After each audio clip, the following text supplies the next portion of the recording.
Hello fellow human, welcome back to another episode of Doggo Reddit r/idontworkherelady. On to the first story. Karen jumped on me because I was ignoring her and not helping. Now for every likes this video get, one Karen will be kicked out of the store. So please, leave a thumbs up and smash that notification button. But where will I buy the groceries now? I am 16 years old male, born completely deaf and mute. Also, I'm partially blind in my left eye. I live with my sister, 28 female, who had been taking care of me since our parents died. Recently, she got married and went on her honeymoon, so I'm on my own for a few weeks.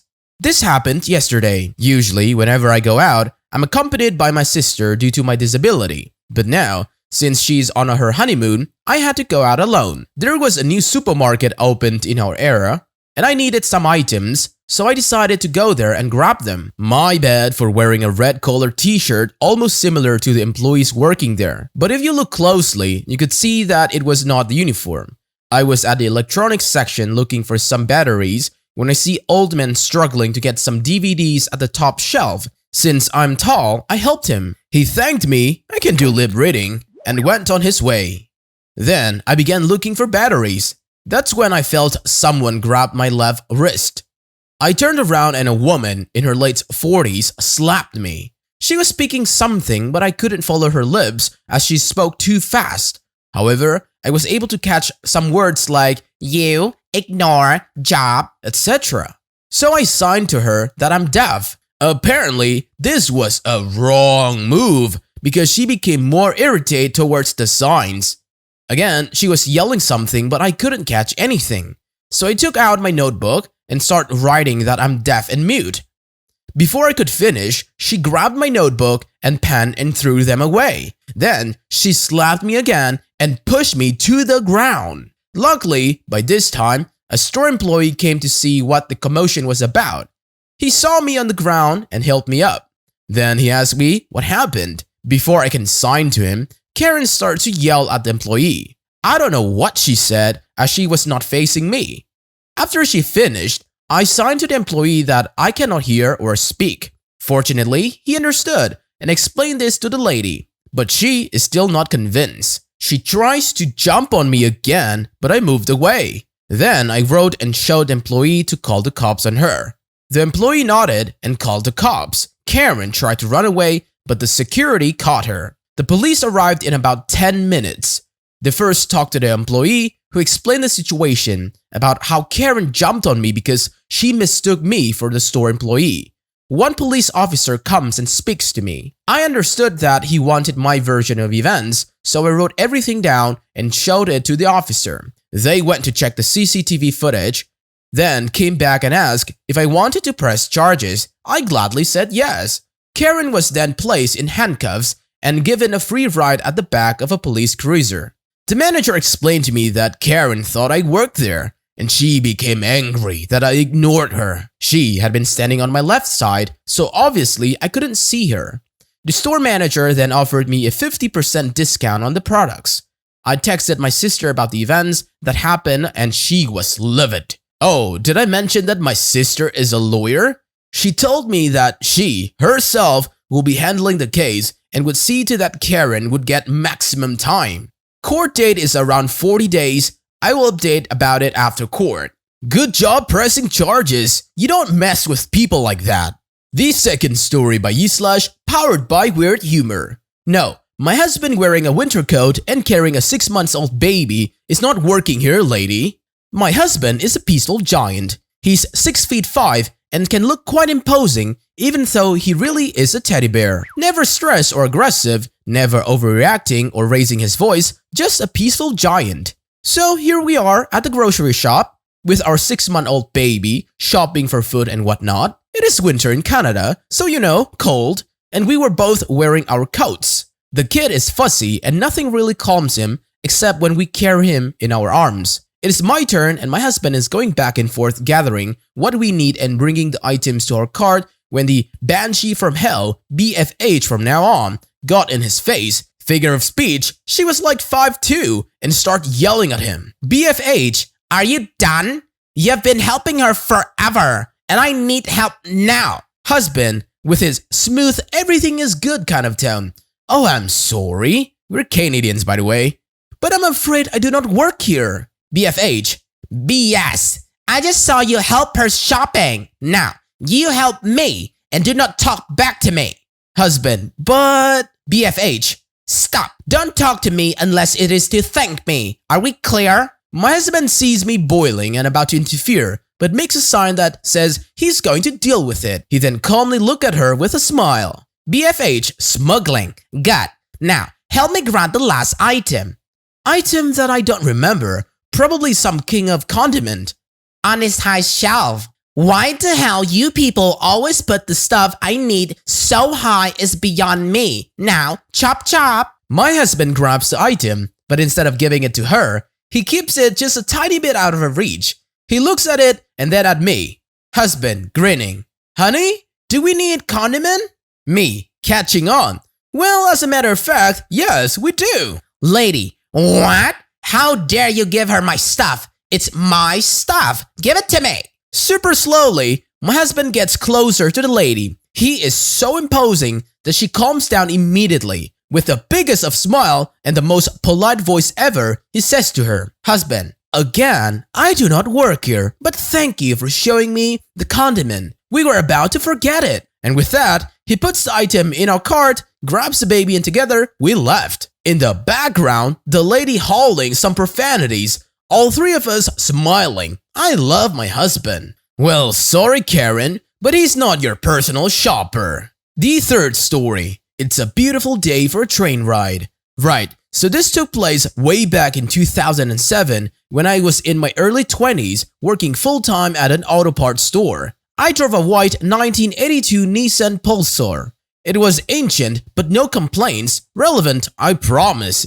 It's 7 a.m. I'm driving to work one morning and pull up at a crosswalk to allow a dog walker to pass me. Without warning, my passenger door opens and a gentleman hops in next to me, nods and says a friendly hero and buckles his seatbelt. He was a sweet-faced, white-haired senior wearing a sweater and brown pants, definitely in his 80s. I stared in shock and stumbled my words, totally bewildered by what was happening. He saw my expression and said, "Oh, I'm sorry, the train station please." That is when I saw the taxi rank near the crosswalk. Taxis here are white, but definitely not the hatchbacks like my car was. He had a big cherry smile and still puzzled, I realized that the local train station was 2 streets away from where I worked. I was heading past there anyway. He didn't seem like an axe murderer, so why not? I relaxed a little, shrugged, and said, sure thing." We drove off together and he peered out a window, smiling. He said, "You taxis are much quicker these days. Ah, it's a beautiful day for a train ride, don't you think?" He looked at me, still with this big smile, and said, "I'm Jerry. Lovely to meet you. I'm meeting my friend for breakfast today. I'm so excited. I haven't been on trains in years. All my friends have passed on and I don't really need to go out of town. Well, not until I made a new friend recently. It's funny how life goes, isn't it? An old codger like me with a breakfast date, can you imagine?" "Oh, well, that sounds lovely, Jerry. Where are you off to?" He cheerily described the town he was visiting, an hour away by train, and described the store he wanted to visit while he was there. We chatted the whole way, and I was so taken by how upbeat and cheerful he was.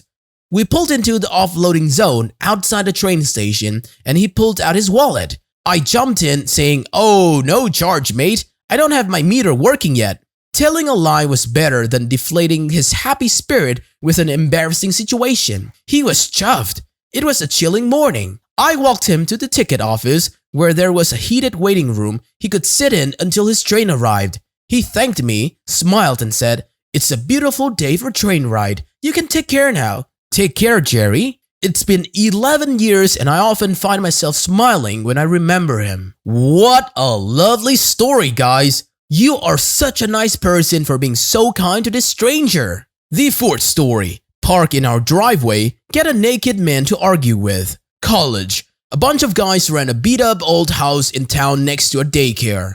Problem is, the parents picking up and dropping off park in our driveway. We argue with the owner of the daycare every day and she doesn't care. So one day I begin parking behind the parents who are parked in my driveway. This infuriates the daycare owner. We go back and forth, and usually I go out and move my car so the parents can get their car out. One day though, I've just had it. I worked most of the nights, had early morning classes, and I have 20 minutes to shave, shower, and get ready for my second job this afternoon. I get home and sure enough, parents are in our driveway again. So I park behind them and go inside, get into the shower, and when I get out, the daycare owner is beating the door loud enough to shake the wall. I go downstairs wrapped in a towel and open the door. She bursts into the middle of the living room and screams at me. While she's screaming, I take the towel off and calmly dry my hair.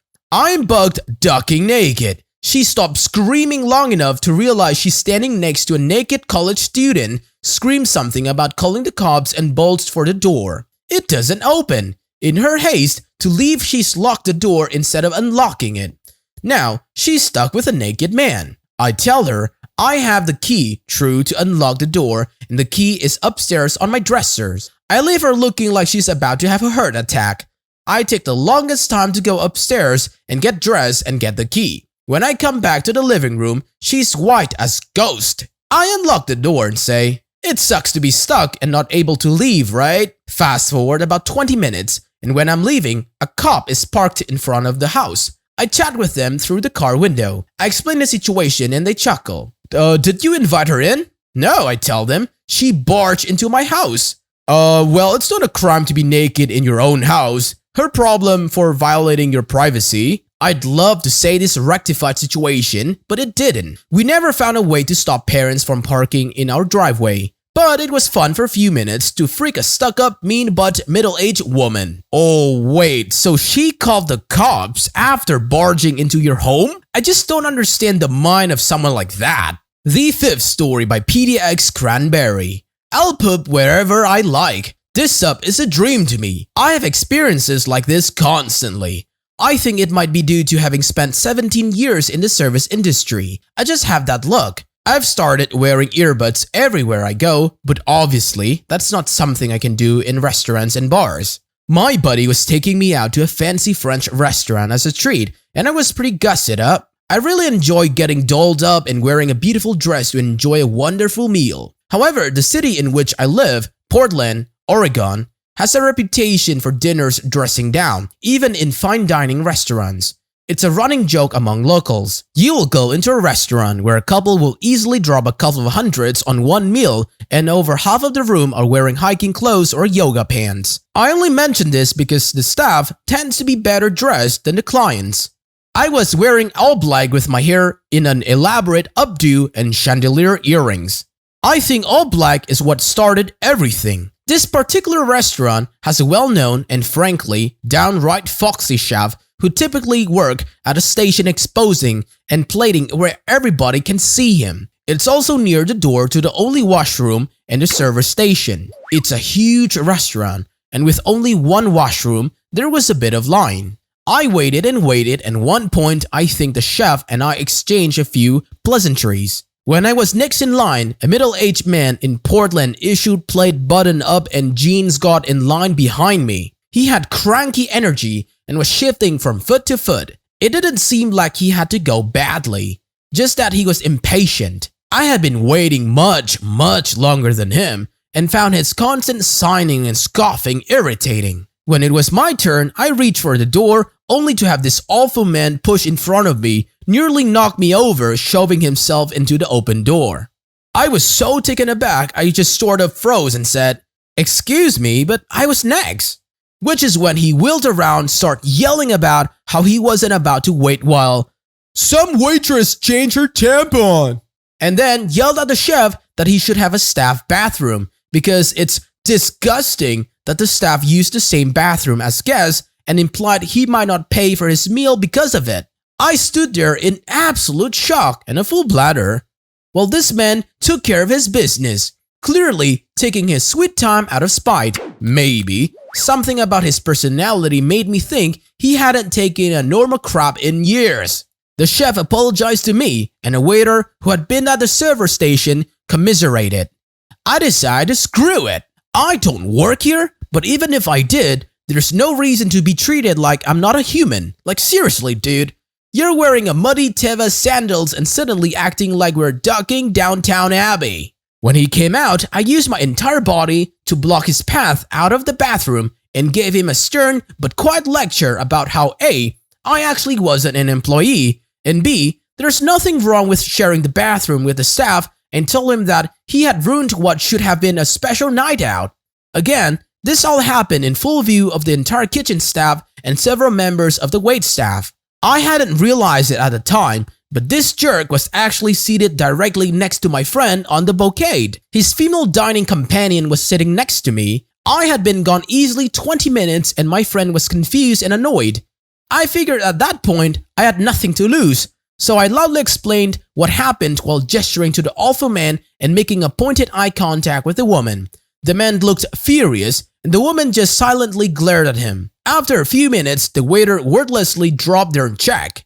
They were mid-meal and hadn't been offered dessert. It was clearly a very pointed but polite "screw you, get out" from the staff after his rant. They paid without incident, and as they got up to leave, he tried to put his hands on her shoulder only to have her jerk away and say, "Don't touch me." The feeling when you realize your partner is a complete jackbutt who got you thrown out of a restaurant for screaming about tampons.